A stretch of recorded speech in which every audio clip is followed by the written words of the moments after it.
chimpanzees return to the wild. Andy and Linda DaVolls.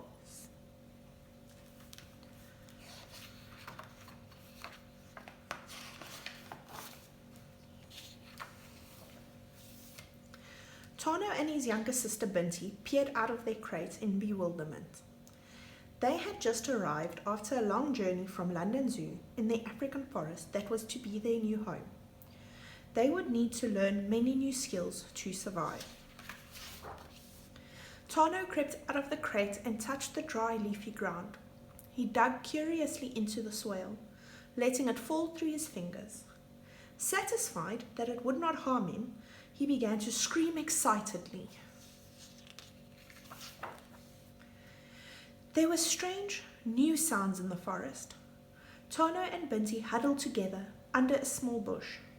The midday sun was hot and they soon drifted off to sleep. They were startled awake by the sound of rustling in the bushes.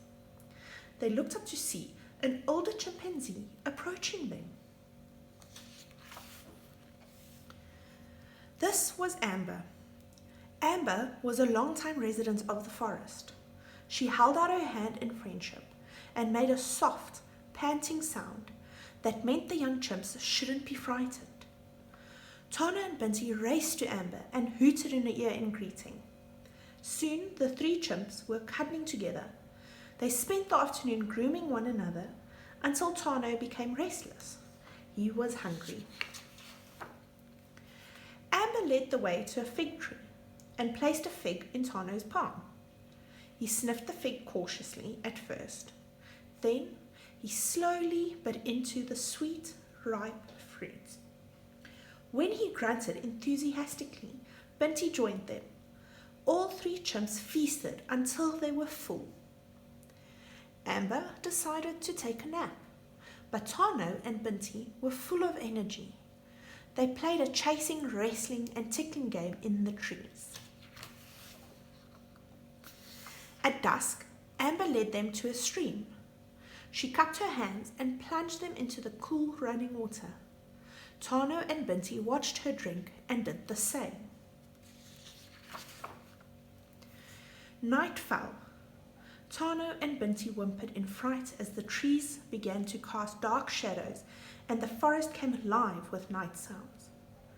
Amber climbed a tall tree and folded a mass of lush green leaves into a large cozy nest. The young chimps snuggled close to Amber's side all night. The three chimps climbed down from their nest when the forest birds began their morning song at sunrise. Amber led the way to a tall mound in a clearing. Tano and Binti watched as Amber wiggled a long stem of grass into a hole in the mound. She pulled the stem out and ate 3 fat termites that were clinging to it. The young chimps were soon fishing for termites too. As the days passed, Amber showed Tano and Binti all kinds of edible fruit, seeds, bark, and berries. They learned which leaves were the juiciest and which grasses the sweetest. She taught them to use stones as hammers to break the hard shells of pods and nuts. The chimps learned to build their own nests for sleeping at night, though Amber was always close by. The forest was no longer a strange place. The forest gave them everything they needed to live well. But one morning, Binti woke to find Amber's nest empty. Binti ran to her brother in distress. Amber was gone. The chimps clung tightly to each other. They were now on their own. The two chimps remembered every lesson Amber had taught them as they travelled alone during the next few weeks. They missed Amber, but they could take care of themselves. One day, more than a year after Tano and Binti had first arrived in the African forest, Amber came back. The two chimps shrieked with excitement when they saw her and ran to hug her. Amber hugged them back, as excited to see them as they were to see her. Suddenly, Tano and Binti noticed that clinging to Amber's tummy was a tiny baby. Amber gently placed the baby's fingers on Tano's arm and he grinned. Binti panted softly into the baby's ear. A large male approached and looked affectionately at the new baby. He took notice of Tano and Binti. It was clear that he approved of including them in their band.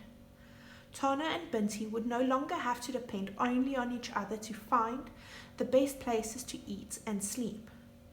The forest was now truly their home.